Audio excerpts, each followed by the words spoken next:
obviously this is going to impact a lot of business owners here in the community. What has been the conversation? Or has there been any conversation, I guess? Well, the conversation has actually been pretty good. We've had some public input on this. So a couple of things I want to point out. So the basic gist of what the council is passing, or could pass on Tuesday, is basically maintaining status quo to match the liquor laws that we had before. For the most part, that's maintaining status quo. There's some tweaks in there, like dispensing buildings instead of dispensing rooms. But we're trying to keep the overall idea pretty much the same, with a couple exceptions. We've lessened the restrictions in some areas. So now, for example, if you go to Applebee's with your kids, you'll be able to go and sit in the bar area, in the horseshoe area, at a high top table. That's something that we couldn't do before. But not at the bar itself. Well, that could be up. Right now, there's nothing that would say no. That would be up to the individual establishment to make that decision, unless council decided to change that on Tuesday. But well, that's a good example, actually. That's something that could still happen. So we think that there's going through all the businesses establishments. We think there's 19 businesses that'll see some more freedom in being able to see customers different places, being allowed to allow minors in where maybe they weren't before. So it could be a good change, we think. At least that's what we've heard from the business community, is they'd like some more flexibility on this. Okay. One of the things that we took out a couple of weeks ago, though, the initial ordinance brought forward was going to allow under 21s into an establishment that primarily receives their revenue from alcohol, which basically is a bar, would have allowed any minors in that bar until 8 o'clock. The council decided to take that out. So we're still maintaining that under 21s aren't going to be allowed in those bar type establishments. So if that business receives most of their revenue from alcohol, then minors aren't going to be allowed in there. Okay, so staying with the present law, the status quo in that regard.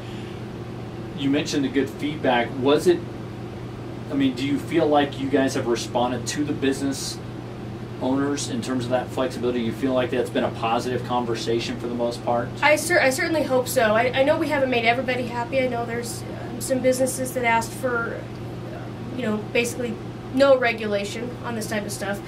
So I know that we haven't made everybody happy, but I think what we've done is split the middle.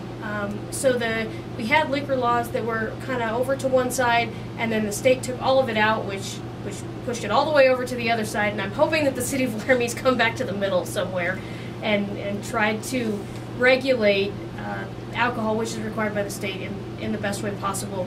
So it's safe for our community. We are a college town. We've given the business owners flexibility, and I think the city of Laramie can still handle the staff and administrative time. How about from a law enforcement perspective, what type of changes and challenges maybe? And have you guys had conversations with Police Chief Stalder and some of his representatives, and those with the sheriff and highway patrol and so on and so forth? Absolutely. We've had several groups vet this out and give us their feedback.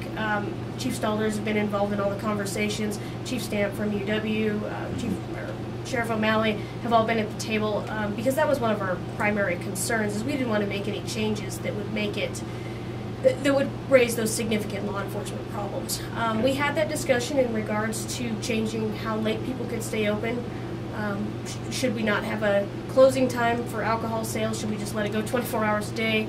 And law enforcement brings up, well, that could be challenging for enforcement of DUIs, for safe ride, all of those things, right? So the council, I think, took that into consideration, and we kept the hours at 2 a.m. So we don't really have any, I think, public safety concerns coming out of what we have right now. But what I will tell everybody is this is a huge change to a huge section of Laramie Municipal Code.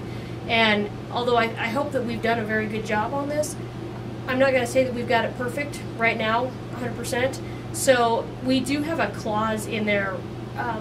There's an exception clause that retailers and businesses can ask for on their license if they have a good reason why they think they need to be excluded from a certain rule. They can apply for that to the council, and I'm hoping that because we have that in there, we'll be able to kind of shake out any significant problems or changes that we need to over the next couple of years.